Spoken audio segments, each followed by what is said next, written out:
ఆంధ్రప్రదేశ్ రాజకీయాల్లో దేన్నైనా మార్చగల శక్తి, దేన్నైనా తిప్పికొట్టగల శక్తి ఎవరికైతే ఉంది అంటే అది తెలుగుదేశం పార్టీ ఎల్లో మీడియాకు తప్ప మరొకరికి లేదు, కాదు, కూడదు అనేది క్లియర్గా తెలుసు.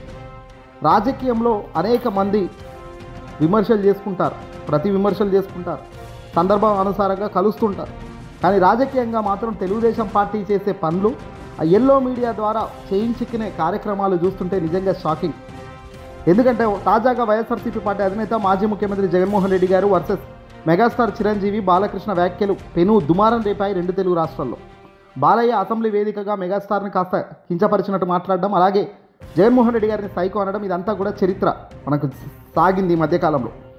కట్ చేస్తే మెగాస్టార్కి జగన్మోహన్ రెడ్డి గారి అభిమానులు మద్దతు ఇవ్వడంతో జీర్ణించుకేలని ఎల్లో మీడియా తెలుగుదేశం పార్టీ ఏకంగా జగన్ వద్దకు పవన్ వెళ్ళబోతున్నాడా అంటూ ఓ కథనం కూడా అల్లేసుకున్నారు. ఏకంగా ప్రచురాలు కూడా చేసుకున్నారు సోషల్ మీడియా వేదికగా. జగన్ అభిమానులు పవన్ జగన్ కలవాలని కోరుకుంటున్నారని, వాళ్ళిద్దరు కలిస్తే బాగుంటుందని, జగన్మోహన్ రెడ్డి గారి వద్దకు పవన్ కళ్యాణ్ వెళ్తాడు అంటూ తెలుగుదేశం పార్టీకి సంబంధించిన వ్యక్తులు సంచలనం రేపారు. వాస్తవానికి రాజకీయాల్లో ఏది ఎప్పుడు జరుగుతుందో ఊహించలేము. ఆ రాజకీయ రణరంగం అంటే ఒక చెస్ బోర్డ్ లాంటిది. ప్రతి కదలిక వెనుక ఒక ఆలోచన, ఒక గాయం, ఒక ప్రయోజనం ఉంటుంది. పవన్ కళ్యాణ్ జగన్, ఇక్కడ పవన్ కళ్యాణ్ తన స్వతంత్ర ఆలోచనలు బయటికి ఎక్కువ చెబుతుంటారు, కానీ తాను చేసే పనులలో స్వతంత్రత కనిపించదు. భావోద్వేగాలతో నిండిన వ్యక్తిగా బయటికి ప్రొజెక్ట్ అవుతుంటారు, కానీ తాను వేసే ప్రతి అడుగు భావోద్వేగంగా వేస్తున్నారా అనేది మాత్రం ప్రశ్నార్థకమే. ఇక్కడ వైఎస్ జగన్ తన నిర్ణయాల్లో ఒక స్పష్టత, దృఢమైన ప్రతీకార భావంతో కూడిన రాజకీయ నేత అని చెప్పొచ్చు. ఒక మాట అంటే పడే పరిస్థితి కాదు, దాన్ని తిప్పికొట్టి గట్టిగా అక్కడే విజయంగా నిలబడే మనిషి ఈ మనిషి. ఇద్దరి మధ్య పాత విభేదాలు ఉన్నప్పటికీ కాలం ఎప్పుడు ఒకే రీతిలో ఉండదు అన్నది వాస్తవం. అయితే పవన్ కళ్యాణ్కి సంబంధించిన మెగాస్టార్ అన్న అంటే చిరంజీవి గారిని అవమానించినప్పుడు సొంత తమ్ముడు దాన్ని వ్యతిరేకించకపోగా, పైకి ఎల్లో మీడియా మాత్రం దాన్ని తప్పుపట్టకపోగా, జగన్మోహన్ రెడ్డి గారికి సంబంధించిన అభిమానులు మెగాస్టార్కు మద్దతుగా నిలుస్తున్నారు. కాబట్టి ఈ పవన్ని తీసుకుపోయి జగన్ వద్ద కూర్చోబెట్టాలన్నట్టుగా వీళ్ళు కథనాలు రాస్తున్నారంటే రేపొద్దున పవన్ వీళ్ళకు కావద్దు అనుకుంటే ఎంతసేపు కాదు పవన్ను తోసేయడానికి, గెంటేయడానికి.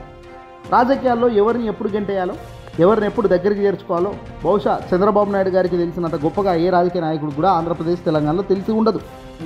2014 టైంలో పవన్ కళ్యాణ్ బీజేపీ, టీడీపీకి మద్దతు ఇచ్చి జగన్మోహన్ రెడ్డి గారికి ఎదురుగా నిలిచారు. ఒక ఆకస్మిక రాజకీయ అడ్డంకిగా జగన్మోహన్ రెడ్డి గారికి ఆ రోజు పవన్ కళ్యాణ్ నిలబడ్డారు.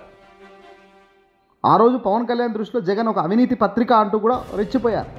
తెలుగుదేశం పార్టీని కొద్ది రోజులకే వీడినారు, కూటమి నుంచి తెలుగుదేశం పార్టీని 2014 టైంలో. ఇద్దరి మధ్య ఏం జరిగిందో తెలియదని మోదీని అవమానించారు. చంద్రబాబు లోకేష్ను కూడా విచ్చలవిడిగా కామెంట్ చేసిన వ్యక్తి పవన్ కళ్యాణ్.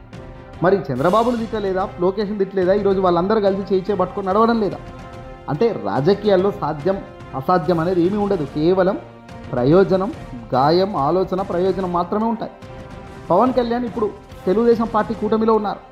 రాబోయే కాలంలో తన పార్టీ గ్రాఫ్ ఇప్పటికే ఏమీ కూడా ముందుకు వెనుకకు పోవడం లేదు. కాలం మారుతుంది తప్ప పార్టీలో ఉన్న గ్రాఫ్స్ అలాగే ఉన్నాయి. తన పార్టీని రేపు కాపాడుకోవాలన్నా, తన పార్టీని నిలబెట్టుకోవాలన్నా చంద్రబాబు మోసం కనుక చేస్తే రాబోయే కాలంలో ఖచ్చితంగా పవన్ కళ్యాణ్కు జగన్మోహన్ రెడ్డి గారు అండగా నిలవాల్సిన పరిస్థితి ఉంటుందేమో. ఆ టైం అయి డిసైడ్ చేస్తుంది. కానీ ఇప్పటికే పవన్ కళ్యాణ్ ఏదో జగన్ దగ్గరికి పోతారంటూ ఎల్లో మీడియా తప్పుడు కథనాలు, తప్పుడు స్ట్రీమ్ లైన్స్తో అడుగులు వేస్తున్న వాళ్ళు చూస్తున్నాం. ఫ్యూచర్లో రాజకీయాల్లో ఎప్పుడు ఏం జరుగుతుందనేది ఊహించే మానవ శరీరం ఈరోజు ఎవరికి లేదు. ఎందుకంటే రాజకీయాల్లో ఎవడు శత్రువో ఎవడు మిత్రువో తెలియదు. గొప్ప మిత్రులుగా జగన్మోహన్ రెడ్డి గారికి రైట్ హ్యాండ్, లెఫ్ట్ హ్యాండ్ అని పేరున్న వాళ్ళు సైతం ఈరోజు పార్టీ నుంచి వీడిపోయిన పరిస్థితి మనం చూస్తున్నాం. సో రాజకీయాల్లో పరిస్థితులే ప్రయోజనాలు ముఖ్యం తప్ప ఎమోషన్స్ ఉండవు, వేరే ఏమీ ఉండవు.